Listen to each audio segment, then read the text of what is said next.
ए की व्याख्या आर नहीं हो सकता है। क्यों नहीं हो सकता दोस्तों? इस टाइप के क्वेश्चन में यहाँ पे लोग क्या होते थे, फंस जाते कथन कारण में। क्यों? क्योंकि आपने देखा कि जो बलबन ने अपने हाथ में जो केंद्रीय सत्ता हासिल की थी, तो वो क्या केवल उत्तर पश्चिम में ठीक मंगोल के अटैक को रोकने के लिए की थी? नहीं दोस्तों, वो उन्होंने क्या किया था, यहाँ पे आपने बहुत सारी चीजें देखी, केवल और ये कारण नहीं था यहाँ पे, ठीक है। उत्तर पश्चिम की सीमाओं में मंगोल के आक्रमण को रोका, ये बात तो सही है, लेकिन दोस्तों ये इसका कारण है, ये बिल्कुल भी सही नहीं है यहाँ पे दोस्तों, ठीक है। तो दोस्तों यहाँ पे क्या है, ए आर दोनों सही है, किंतु ए की समुचित व्याख्या आर नहीं है दोस्तों। ऑप्शन नंबर इसका बी क्या होगा यहाँ पे, करेक्ट होगा दोस्तों। क्यों? क्योंकि दोस्तों आपको खुद ही फील हो रहा है कि दोस्तों, आप इसको एक बार फिर से पढ़ो। बलबन ने अपने शासन को शक्तिशाली बनाया और सारी सत्ता अपने हाथ में केंद्रित कर ली। अब दोस्तों कारण में क्या कह रहा है कि उत्तर पश्चिम सीमा को मंगोल आक्रमण से सुरक्षित करना चाहता था, इस वजह से दोस्तों बलबन ने अपनी सारी सत्ता अपने हाथ में कर ली। नहीं दोस्तों, वो शासक था, तो शासक था दोस्तों, उसने क्या किया था यहाँ पे, फारस के कॉन्सेप्ट को यहाँ पे अप्लाई किया था दोस्तों, ठीक है। इसका दोस्तों नॉर्थ वेस्ट फ्रंट तो एक समस्या थी, नॉर्थ वेस्ट फ्रंट तो यहाँ पे क्या थी, बलबन के टाइम पीरियड में एक उनके लिए समस्या थी, एक चैलेंज था दोस्तों। दोस्तों इसका रीजन ये नहीं था कि यहाँ पे दोस्तों क्या है, बलबन यहाँ पे अपने हाथ में सारी पावर्स को स्टैब्लिश कर लेते दोस्तों, वो रूलर से सारी पावर्स तो स्टैब्लिश करेंगे ही दोस्तों, ठीक है। लेकिन दोस्तों यहाँ पे इसकी व्याख्या तो नहीं कर रहा है दोस्तों, आपको खुद ही एहसास हो रहा होगा कि ये व्याख्या तो नहीं कर रहा है, कि इसका कारण तो नहीं है ये चीज, ठीक है। तो दोस्तों आप यहाँ पे देख रहे हैं ए और आर दोनों सही है, किंतु ए की समुचित व्याख्या आर नहीं करता है दोस्तों, ठीक है। आई होप दोस्तों आपको मैं आपसे पूछ सकता है, ऑप्शन में सारी चीजें डाल सकता है कि नॉर्थ वेस्ट फ्रंट को उन्होंने रोकने के लिए क्या यहाँ पे किलो का निर्माण करवाया था, या फिर हलाकू खां के बाद दोस्तों मंगोल अटैक फिर से स्टार्ट हो गए थे दोस्तों। कुछ भी पूछा जा सकता है, आप किसी भी चीज को हल्के में नहीं लेंगे, ठीक है। अब दोस्तों यहाँ पे देखेंगे, कि दीवाने अर्ज की क्या है दोस्तों, की है स्थापना की है, ठीक है, जिसको हम लोग क्या बोलते हैं, सैन्य विभाग बोलते हैं, क्या बोलते हैं, सैन्य विभाग बोलते हैं। अब दोस्तों यहाँ पे देखेंगे कि बलबन दोस्तों यहाँ पे बलबन का जो राजत्व सिद्धांत था, ठीक है, मतलब जिसके हिसाब से वो क्या कर रहे थे, शासन कर रहे थे, तो दोस्तों वो क्या है यहाँ पे, वो फारस के बेस पे था, किस पे, फारस ईरान के बेस पे था। उन्होंने अपने आप को क्या बोला, नियामत खुदाई बोला है, ठीक है। वंशावली पर अत्यधिक बल दिया है, मतलब कि क्या दोस्तों, वंशावली पर अत्यधिक बल दिया है, मतलब कि राजा का बेटा राजा बनेगा, कोई भी गैर तरीके से शामिल नहीं होगा।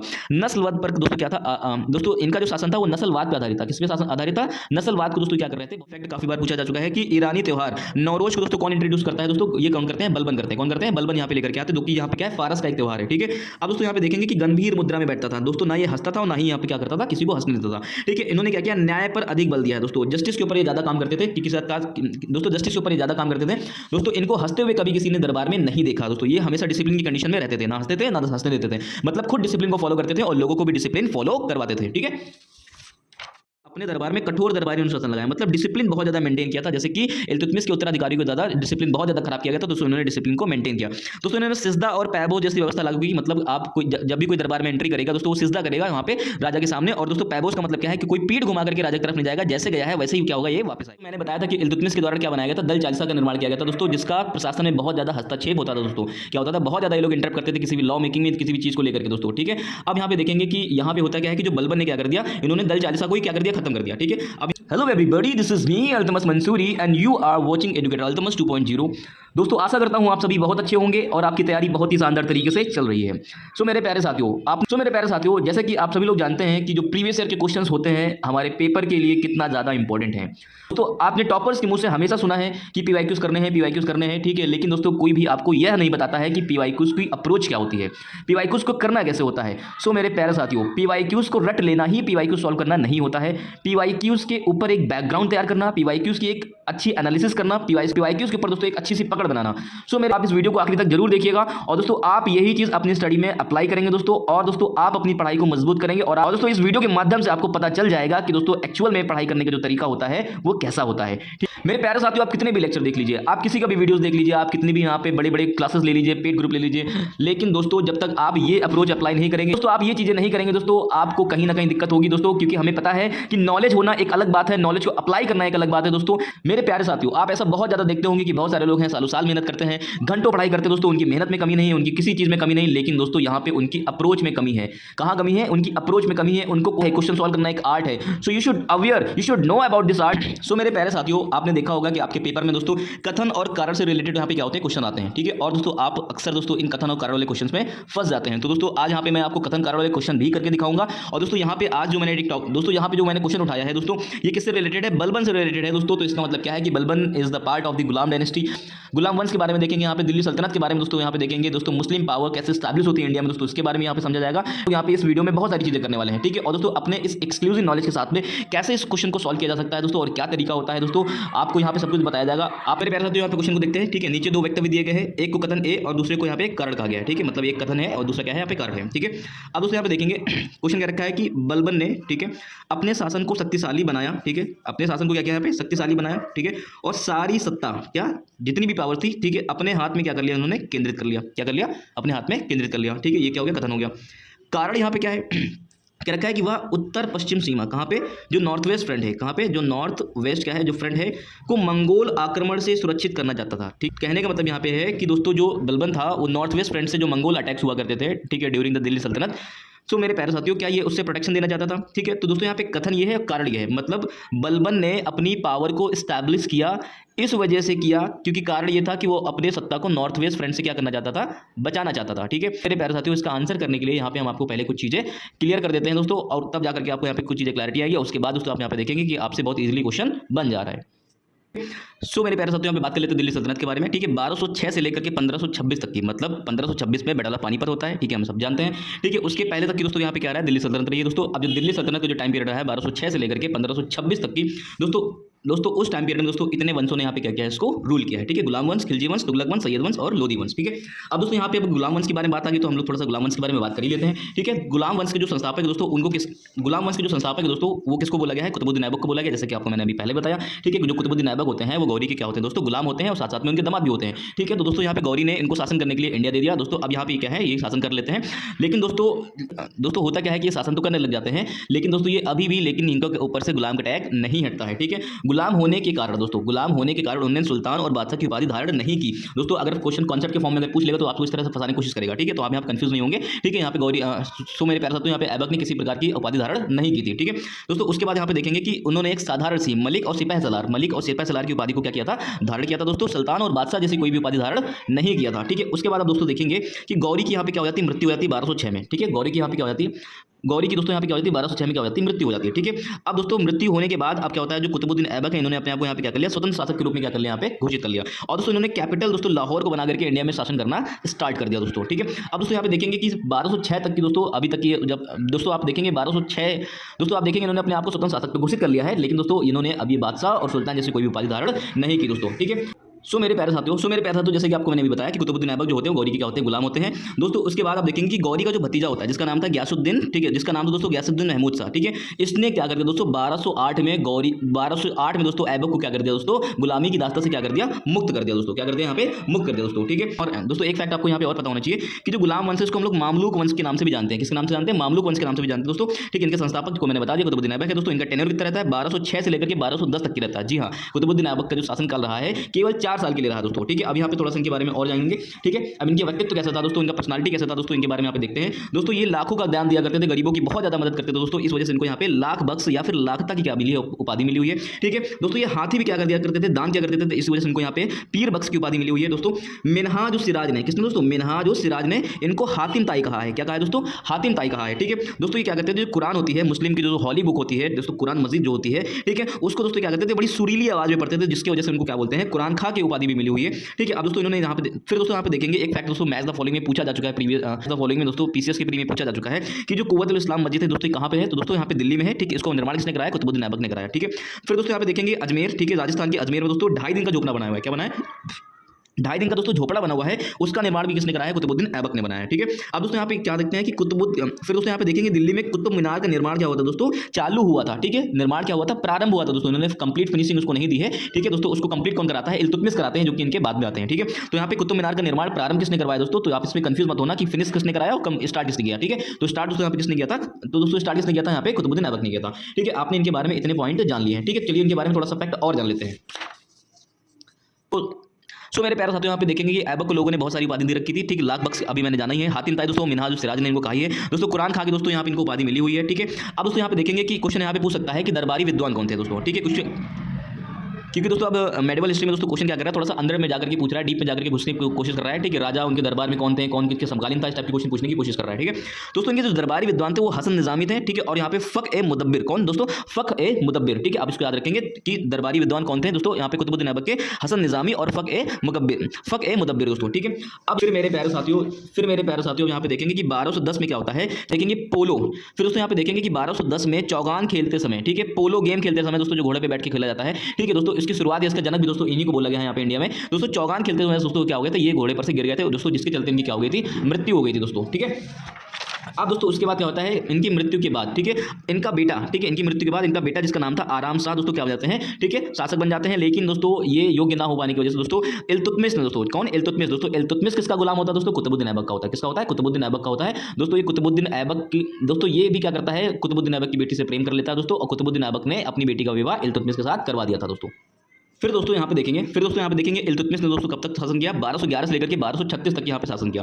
अब दोस्तों अगर हमें बात कर ले कि दिल्ली सल्तनत का जो वास्तविक संस्थापक है दोस्तों वो कौन है, यहाँ पे इल्तुतमिश है दोस्तों, क्योंकि अब इसने यहाँ क्या अब दोस्तों इन्होंने क्या किया था, दिल्ली को दोस्तों यहाँ पे कैपिटल बना करके शासन करना स्टार्ट किया था, जबकि कुतुबुद्दीन ऐबक लाहौर को ही कैपिटल बना करके यहाँ पे क्या कर रहे थे, शासन को चला रहे थे। ठीक है दोस्तों, अब इनके टाइम पीरियड में बहुत ही अच्छा रहा दोस्तों, इन्होंने दल चालीसा का भी निर्माण किया दोस्तों, इनके टाइम पीरियड में काफी व्यवस्थाएं ठीक रही और दोस्तों यहाँ पे दिल्ली सल्तनत बहुत मजबूती से चलता रहा।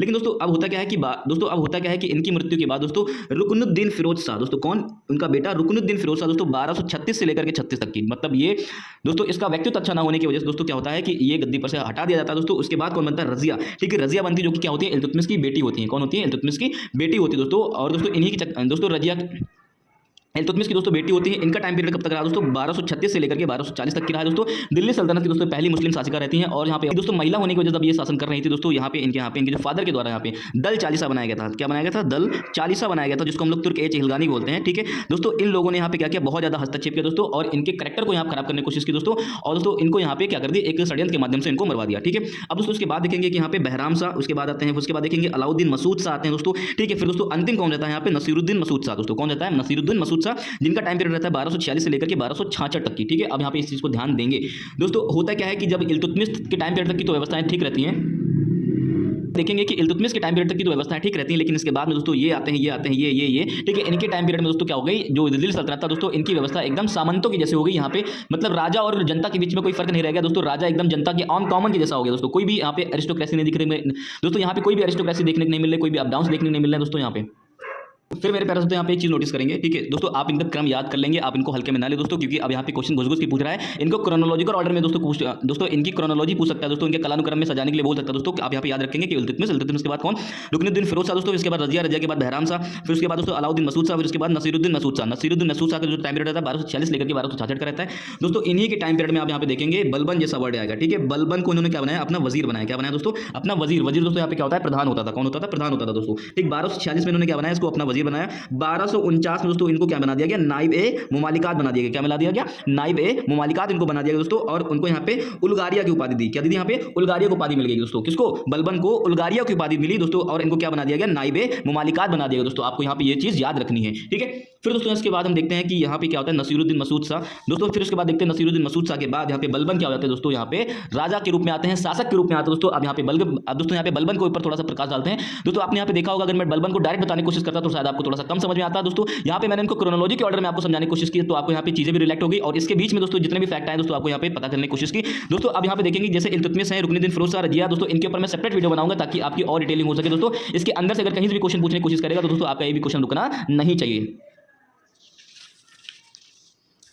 फिर दोस्तों यहाँ पे देखेंगे बलबन। ठीक है, फिर दोस्तों यहाँ पे देखेंगे बलबन। मैंने आपको जैसे भी बताया कि इल्तुतमिश के उत्तराधिकारी का मतलब क्या है, इल्तुतमिश के बाद के आने वाले जितने भी यहाँ पे शासक रहे हैं दोस्तों, इनकी जो सत्ता थी दोस्तों क्या हो गई थी, बहुत ज्यादा कमजोर हो गई थी। क्यों दोस्तों, lack of the leadership quality दोस्तों, इनके अंदर यहाँ पे नेतृत्व करता वाली कोई भी खूबी नहीं दिखी थी दोस्तों। ठीक है, उसके बाद दोस्तों होता क्या है कि जब फिर दोस्तों मैंने बताया था कि इल्तुतमिश के द्वारा क्या बनाया गया था, दल चालीसा का निर्माण किया गया था दोस्तों, जिसका प्रशासन में बहुत ज्यादा हस्तक्षेप होता था दोस्तों। क्या होता था, बहुत ज्यादा ये लोग इंटरप्ट करते थे किसी भी लॉ मेकिंग में, किसी भी चीज को लेकर के दोस्तों। ठीक है, अब यहाँ पे देखेंगे कि यहाँ पे होता क्या है कि जो बलबन ने क्या कर दिया, इन्होंने दल चालीसा को ही क्या कर दिया, खत्म कर दिया। ठीक है, अब दोस्तों इल्तुतमिश के उत्तराधिकारियों के माध्यम से जितनी भी फजीलत हुई थी, जितनी भी दोस्तों स्थिति खराब हुई थी दिल्ली सल्तनत की दोस्तों, बलबन ने इसको क्या कर दिया, फिर से उसका सुदृढ़ीकरण कर दिया, फिर से दोस्तों उसको मजबूत कर दिया दोस्तों। बलबन ने क्या किया दोस्तों, पूर्ण निरंकुश राजतंत्र स्थापित कर दिया दोस्तों। क्या कर दिया यहाँ पे, पूर्ण निरंकुश राजतंत्र दोस्तों, राजतंत्र स्थापित कर दोस्तों, इन्होंने पूर्ण निरंकुश राजतंत्र स्थापित कर दिया दोस्तों। इसमें क्या होता है आपको बताते हैं। ठीक है दोस्तों, इन्होंने तुर्क ए चिलगानी को क्या कर दिया, समाप्त कर दिया, क्योंकि इन्होंने देखा कि जो सबसे ज्यादा प्रशासन में कोई इंटरप्ट करता है तो वो कौन करता है, तुर्क ए चिलगानी करता है दोस्तों। इन्होंने क्या कर दिया, तुर्क ए चिलगानी, जिसको दल चालीसा के नाम से भी जाना जाता है, इनको यहाँ पे क्या कर दिया, समाप्त कर दिया। क्या कर दिया, यहाँ पे समाप्त कर दिया। ठीक है, बलबन ने राजत्व की विस्तृत व्याख्या की। क्या कि यहाँ पे राजत्व वर्ड आपको दिख रहा है। ठीक है, राजत्व क्या है, इसको मैं आपको यहाँ डिटेलिंग समझाता हूँ। राजत्व दोस्तों यहाँ पे क्या है कि जो शासन करने की व्यवस्था है दोस्तों, इन्होंने क्या कर दिया, उसको दोस्तों शासन करने की जो व्यवस्था है इसको दोस्तों एरिस्टोक्रेसी यहाँ पे बिल्ड कर दी दोस्तों, कुलीनता यहाँ पे लेकर के आ गए। कुलीनता मतलब क्या है, वीआईपी कल्चर कह सकते हो इसको, या फिर दोस्तों यहाँ पे आपको कह सकते हो कि खून का सिस्टम। खून का मतलब राजा का बेटा ही यहाँ पे क्या बनेगा, राजा बनेगा। कोई भी अन्य समुदाय या दोस्तों कोई भी अन्य समुदाय का दोस्तों कोई भी व्यक्ति यहाँ पे राजा नहीं बन सकता है दोस्तों। अब यहाँ पे देखेंगे राजत्व का फारसी स्वरूप लेकर के आए। क्या दोस्तों लेकर के आए, राजत्व का फारसी स्वरूप लेकर के आए दोस्तों। ये सब क्वेश्चन पूछे जा सकते हैं, ठीक है। आप इनको हल्के में नहीं लेंगे दोस्तों, ऑप्शन में डाल देगा तो आप यहाँ पे फिर ढूंढते रह जाएंगे, ठीक है। इस वजह से इनको आप अच्छे से ध्यान देंगे, ठीक है। अब दोस्तों यहाँ पे क्या सुल्तान का पद देवी देवता, ठीक है। उन्होंने क्या बताया, जो सुल्तान का पद है ये एक देवी शक्ति है, गॉड गिफ्टेड है दोस्तों। क्या है दोस्तों, ये गॉड गिफ्टेड है, ठीक है। दोस्तों इनका मानना था कि इनके प्रशासन में जो भी दोस्तों इनके प्रशासन में जो भी काम होगा, जो भी गलती होगी दोस्तों, ये जनता के प्रति जिम्मेदार नहीं होंगे, जनता के प्रति रिस्पॉन्सिबल नहीं होंगे, जनता के प्रति ये उत्तरदायी नहीं होंगे, मतलब जनता को आंसर नहीं करेंगे, ठीक है। He will answer to God, ठीक है, रिस्पॉन्सिबल टुवर्ड्स द गॉड, ठीक है। यहाँ पे क्या बताना है, ये अपना उत्तर किसको देंगे, भगवान को देंगे, ईश्वर को देंगे, अल्लाह को देंगे, जैसे बोल रहे हैं, ठीक है। दोस्तों यहाँ पे क्या उन्होंने नियामत खुदाई, दोस्तों इन्होंने अपने आप को क्या बोला है, दोस्तों इन्होंने अपने आप को नियामत खुदाई बोला, ठीक है। नियामत खुदाई का मतलब क्या है कि ईश्वर का प्रतिनिधित्व, मतलब जहां पे आप देखेंगे बिरसा मुंडा जैसे अपने आप को बोल रहे थे कि ईश्वर ने हमको लोगों की मदद करने के लिए भेजा है, तो दोस्तों यहाँ पे आपको अपने आप को दोस्तों यहाँ पे क्या कर रहे हैं, ईश्वर का प्रतिनिधि के रूप में देख रहे हैं इन्होंने। दोस्तों इन्होंने अपने आप को जिल्ले अल्लाह भी बोला है, ठीक है। यहाँ पे देखेंगे बलबन ने क्या किया था, बलबन ने अपने आप को अफरासियाब, क्या दोस्तों आप इस वर्ड को याद रखेंगे, अफरासियाब नामक पौराणिक साम्राज्य का वंशज बताया। किसका बताया, पौराणिक साम्राज्य का वंशज बताया जिसका नाम है अफरासियाब, ठीक है। अब दोस्तों यहाँ पे एक चीज और देखेंगे, इन्होंने यहाँ पे क्या किया था दोस्तों, अपने दरबार में कठोर दरबारी अनुशासन लगाया, मतलब डिसिप्लिन बहुत ज्यादा मेंटेन किया था। जैसे कि इल्तुतमिश के उत्तराधिकारी को ज्यादा डिसिप्लिन बहुत ज्यादा खराब किया गया था, तो उन्होंने डिसिप्लिन को मेंटेन किया। दोस्तों इन्होंने सिजदा और पैबो जैसी व्यवस्था लागू की, मतलब आप कोई जब भी कोई दरबार में एंट्री करेगा दोस्तों वो सिजदा करेगा वहां पे राजा के सामने। और दोस्तों पैबोस का मतलब क्या है कि कोई पीठ घुमा करके राजा की तरफ नहीं जाएगा, जैसे गया है वैसे ही क्या होगा, ये वापस आएगा, ठीक है। अब दोस्तों यहाँ पे देखेंगे रक्त की शुद्धता की बात की इन्होंने। रक्त की शुद्धता का मतलब क्या है कि कोई भी गैर तुर्क, क्या गैर तुर्क, ठीक है, प्रशासन में स्थान नहीं लेगा, ठीक है। अब दोस्तों इन्होंने क्या किया, दीवाने अर्ज की क्या है दोस्तों की स्थापना की है, ठीक है, जिसको हम लोग क्या बोलते हैं, सैन्य विभाग बोलते हैं। क्या बोलते हैं, सैन्य विभाग बोलते हैं। अब दोस्तों यहाँ पे देखेंगे कि बलबन, दोस्तों यहाँ पे बलबन का जो राजत्व सिद्धांत था, ठीक है, मतलब जिसके हिसाब से वो क्या कर रहे थे, शासन कर रहे थे, तो दोस्तों वो क्या है यहाँ पे, वो फारस के बेस पे था। किस पे, फारस ईरान के बेस पे था। उन्होंने अपने आप को क्या बोला, नियामत खुदाई बोला है, ठीक है। वंशावली पर अत्यधिक बल दिया है, मतलब कि क्या दोस्तों, वंशावली पर अत्यधिक बल दिया है, मतलब कि राजा का बेटा राजा बनेगा, कोई भी गैर तुर्क शामिल नहीं होगा। नस्लवाद पर दोस्तों क्या था, दोस्तों इनका जो शासन था वो नस्लवाद पर आधारित था। किस पे शासन आधारित था, नस्लवाद को दोस्तों क्या कर रहे थे, बहुत ज्यादा। तो यहाँ पे देखेंगे ये फैक्ट काफी बार पूछा जा चुका है कि ईरानी त्योहार नौरोज को दोस्तों कौन इंट्रोड्यूस करता है, दोस्तों ये कौन करते हैं, बलबन करते हैं। कौन करते हैं, बलबन यहाँ पे लेकर के आते हैं, जो कि यहाँ पे क्या है, फारस का एक त्योहार है, ठीक है। अब दोस्तों यहाँ पे देखेंगे कि गंभीर मुद्रा में बैठता था दोस्तों, ना ये हंसता था और ना ही यहाँ पे क्या करता था, किसी को हंसने देता था, ठीक है। इन्होंने क्या किया, न्याय पर अधिक बल दिया है दोस्तों, जस्टिस के ऊपर ये ज्यादा काम करते थे, किसी दोस्तों जस्टिस के ऊपर ये ज्यादा काम करते थे दोस्तों। इनको हंसते हुए कभी किसी ने दरबार में नहीं देखा दोस्तों, ये हमेशा डिसिप्लिन की कंडीशन में रहते थे, ना हंसते थे ना हंसने देते थे, मतलब खुद डिसिप्लिन को फॉलो करते थे और लोगों को भी डिसिप्लिन फॉलो करवाते थे, ठीक है। और मेरे प्यारे साथियों यहाँ पे कुछ कॉन्सेप्ट और हैं, आपको इनको समझना चाहिए, ठीक है। दोस्तों इन्होंने क्या किया, दिल्ली के मेवाती संकट को क्या किया, बचाया है। क्या क्या, दिल्ली सल्तनत को मेवाती संकट से क्या किया, बचाया। दोस्तों मेवाती नेता था वो कौन था, मलका। क्या था, मलका को दोस्तों इन्होंने क्या बना लिया था, बंदी बना लिया था दोस्तों। इन्होंने सफलता हासिल की थी कि इन्होंने मेवाती संकट को क्या कर दिया था, रोक दिया था दोस्तों, ठीक है। मेवाती संकट क्या है, इसके बारे में हम डिटेल से बात करेंगे फिर अगले वीडियो में, ठीक है। दोस्तों इन्होंने क्या किया था, मंगोलों के साथ दोस्तों क्या किया था, मंगोलों के साथ यहाँ पे क्या की थी, डिप्लोमेटिक रिलेशन स्टैब्लिश किए थे दोस्तों। यहाँ पे मतलब क्या है कि दोस्तों डिप्लोमेटिक रिलेशन स्टैब्लिश किए थे, कूटनीतिक संबंध स्थापित किए थे दोस्तों। उस टाइम जो इनका नेता था वो कौन था, हलाकू खान था दोस्तों। कौन था, हलाकू खान था। लेकिन होता क्या दोस्तों, दोस्तों होता क्या है कि जो मंगोल नेता हलाकू खान था, इसकी डेथ हो जाती है। क्या हो जाती है, डेथ हो जाती है। लेकिन दोस्तों जब दोस्तों यहाँ पे इनकी मृत्यु हो जाती है after the death of Hulagu Khan, ठीक है, मंगोल अटैक अगेन स्टार्ट, ठीक है। जो मंगोल के आक्रमण थे वो क्या हो गया, नॉर्थ वेस्ट रीजन में फिर से स्टार्ट हो गए दोस्तों, ठीक है। फिर दोस्तों इन्होंने इसको रोकने के लिए यहाँ पे क्या किया है, बहुत सारे किलो, अनेक किलो का क्या किया यहाँ पे इन्होंने निर्माण चालू किया था दोस्तों। आप इस चीज को याद रखेंगे, कॉन्सेप्ट के फॉर्म में आपसे पूछ सकता है, ऑप्शन में सारी चीजें डाल सकता है कि नॉर्थ वेस्ट फ्रंट को इन्होंने रोकने के लिए क्या यहाँ पे किलो का निर्माण करवाया था, या फिर हलाकू खान के बाद दोस्तों मंगोल अटैक फिर से स्टार्ट हो गए थे दोस्तों। कुछ भी पूछा जा सकता है, आप किसी भी चीज को हल्के में नहीं लेंगे, ठीक है। अब दोस्तों यहाँ पे देखेंगे कि बलबन, दोस्तों जो बलबन था वो इल्तुतमिश का दास था। क्या था दोस्तों, यहाँ पे इल्तुतमिश का दास है, ठीक है। अब दोस्तों ये जो बलबन था ये इल्बरी वंश का तुर्क था। कौन सा वो तुर्क था दोस्तों, इल्बरी वंश का क्या था, यहाँ पे तुर्क था, ठीक है। दोस्तों दिल्ली का ये पहला ऐसा शासक था जिसने क्या किया था, राजत्व का सिद्धांत यहाँ पे क्या किया था, ग्रहण किया था दोस्तों, ठीक, जो कि कहाँ की बेस था दोस्तों, फारस के आधारित था, ठीक है। अब दोस्तों यहाँ पे देखेंगे एक फैक्ट आपको और जानना चाहिए कि अमीर खुसरो दोस्तों, अमीर खुसरो ने अपना जो साहित्यिक जीवन है दोस्तों, क्या अपना जो साहित्यिक जीवन है दोस्तों, इन्हीं के शासनकाल में क्या किया था, प्रारंभ किया था दोस्तों। अब दोस्तों इनके बाद दोस्तों 7 सुल्तानों का इन्होंने क्या किया है, दरबार देखा है दोस्तों, ठीक है। जो अमीर खुसरो की जो शुरुआत होती है वो कहाँ पे होती है दोस्तों, वो बलबन के टाइम पीरियड से होती है। साथियों जैसे कि आपने बलबन के बारे में इतने फैक्ट देखे, दिल्ली सल्तनत के बारे में कुछ फैक्ट जाने दोस्तों, ठीक है। अभी यहाँ पे फिर आने वाली वीडियोस में दोस्तों यहाँ पे इल्तुतमिश के बारे में, रजा के बारे में, इनके अन्य जो भी रूलर्स हैं इनके बारे में डिटेल से बात करेंगे, क्योंकि क्वेश्चन बलबन से रिलेटेड था, तो यहाँ पे बलबन को मैंने ज्यादा फोकस किया है, ठीक है। तो अब यहाँ पे देखेंगे बलबन ने अपने शासन को शक्तिशाली बनाया, सही बात है, क्योंकि अल्तमश दोस्तों, क्योंकि होता क्या है कि क्योंकि दोस्तों इल्तुतमिश के उत्तराधिकारियों के बाद दोस्तों यहाँ पे क्या हो गया था, जो दिल्ली सल्तनत था उसकी जो व्यवस्था थी एकदम सामंतों की जैसे हो गई थी, मतलब एकदम कॉमन हो गया था, कोई डिसिप्लिन में वहाँ पे मेंटेन नहीं था, और दल चालिसा का वहाँ पे बहुत ज्यादा हस्तक्षेप हुआ करता था दोस्तों। इसी तरह दोस्तों आपकी मेंस की तैयारी भी हो जाती है। चाहिए, क्वेश्चन पूछ लेता है, जब आप इसी तरह फैक्ट वहाँ पे डालते हैं दोस्तों आपका आंसर अच्छा हो जाता है। ठीक, फिर आप यहाँ पे देखेंगे, फिर दोस्तों आप यहाँ पे देखेंगे कि बलबन ने अपने शासन को शक्तिशाली बनाया और सारी सत्ता अपने हाथ में केंद्रित कर लिया। दोस्तों बिल्कुल सही बात है, जैसा कि आपने पीछे देखा है। ठीक है, वह उत्तर पश्चिम सीमा को मंगोल आक्रमण से सुरक्षित करना चाहता था। ठीक है, ये भी बात बिल्कुल सही है कि वो उसने क्या किया था दोस्तों, हलाकू खान से क्या किया था, वहां पे उसने समझौता किया था, एक उनके साथ डिप्लोमेटिक रिलेशन स्टैब्लिश किए थे दोस्तों, कूटनीतिक संबंध स्थापित किए थे। लेकिन दोस्तों अब यहाँ पे क्वेश्चन क्या रखा है कि ए आर दोनों सही है, सही बात है, दोनों ही सही है। ए की दोस्तों ए की समुचित व्याख्या आर है। ठीक है, मतलब ए की जो व्याख्या है वो आर है, तो ए की व्याख्या आर नहीं हो सकता है। क्यों नहीं हो सकता दोस्तों, इस टाइप के क्वेश्चन में यहाँ पे लोग क्या होते थे, फंस जाते कथन कारण में। क्यों? क्योंकि आपने देखा कि जो बलबन ने अपने हाथ में जो केंद्रीय सत्ता हासिल की थी, तो वो क्या केवल उत्तर पश्चिम में ठीक मंगोल के अटैक को रोकने के लिए की थी? नहीं दोस्तों, वो उन्होंने क्या किया था, यहाँ पे आपने बहुत सारी चीजें देखी, केवल और ये कारण नहीं था यहाँ पे। ठीक है, उत्तर पश्चिम की सीमाओं में मंगोल के आक्रमण को रोका, ये बात तो सही है, लेकिन दोस्तों ये इसका कारण है, ये बिल्कुल भी सही नहीं है यहाँ पे दोस्तों। ठीक है, तो दोस्तों यहाँ पे क्या है, ए और आर दोनों सही है, किंतु ए की समुति दोस्तों ए आर दोनों सही है, किंतु ए की समुचित व्याख्या आर नहीं है दोस्तों। ऑप्शन नंबर इसका बी क्या होगा यहाँ पे, करेक्ट होगा दोस्तों। क्यों? क्योंकि दोस्तों आपको खुद ही फील हो रहा है कि दोस्तों आप इसको एक बार फिर से पढ़ो, बलबन ने अपने शासन को शक्तिशाली बनाया और सारी सत्ता अपने हाथ में केंद्रित कर ली।